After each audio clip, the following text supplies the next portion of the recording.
আসসালামু আলাইকুম।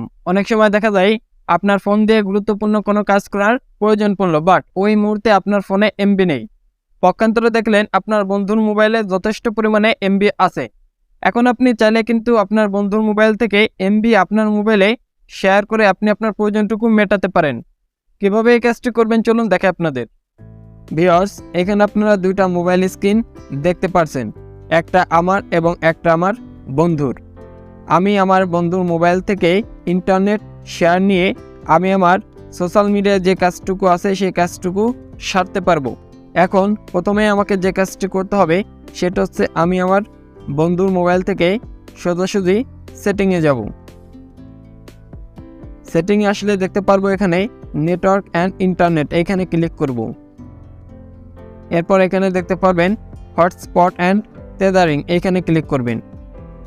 এরপর দেখতে পারবেন ওয়াইফাই হটস্পট, এখানে ক্লিক করবেন। এখানে আপনি দেখতে পারবেন হটস্পট পাসওয়ার্ড, এখানে ক্লিক করবেন। এখানে আপনি দেখতে পারবেন উলটপালট একটা পাসওয়ার্ড শো করবে, আপনি এই পাসওয়ার্ডটা ডিরেক্ট কেটে দিবেন। আপনার সুবিধার্থে আপনি যে কোনো একটা পাসওয়ার্ড সেট করে নিতে পারেন, তবে 8 ক্যারেক্টার পাসওয়ার্ডের বেশি হলে সমস্যা নেই, তবে কম হওয়া যাবে না। আমি এখানে 8টা 0 দিয়ে দেব। এরপর ওকে করব।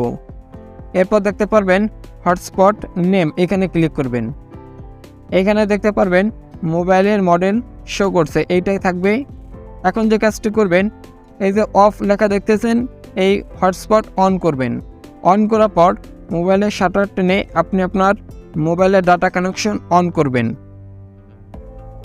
এরপর সম্পূর্ণ ব্যাকে যাবেন। এখন এই মোবাইলের কাজ শেষ। এখন এই মোবাইলে যে কাজটি করতে হবে, এই মোবাইলে শাটার টানবেন, এরপর ওয়াইফাই অন করে ওয়াইফাইয়ের সেটিংয়ে যাবেন। দেখতে পারবেন এই মোবাইলের মডেল এখানে শো করবে, দেখা যাচ্ছে ভিভো Y20G, অর্থাৎ এই মোবাইলের মডেল এখানে শো করছে। এখন এই ভিভো Y20Gর উপর একটা ক্লিক করব। ক্লিক করার পর দেখতে পাচ্ছেন একটা পাসওয়ার্ড যাচ্ছে। আমরা যে পাসওয়ার্ডটা সেট করেছিলাম 8টা 0 দিয়ে, সেই পাসওয়ার্ড এখানে দেব। এরপর কানেক্ট বাটন আছে, এখানে ক্লিক করব।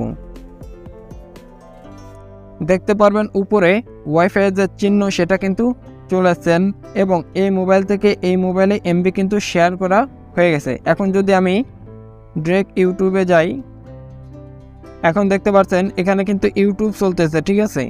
আমি আমার বন্ধুর মোবাইল থেকে ডাটা শেয়ার নিয়ে আমি কিন্তু আমার সোশ্যাল মিডিয়ায় যে কাজটুকু আছে সেই কাজটুকু সারতে পারবো, এবং এইগুলো কিন্তু ইউজ করতে পারবো। আপনারাও এভাবেই কিন্তু আপনার মোবাইলে এমবি না থাকলে আপনি আপনার বন্ধু বা অন্যান্য কারো ফোন থেকে এমবি শেয়ার নিয়ে আপনি আপনার প্রয়োজনীয় কাজটুকু সারতে পারেন।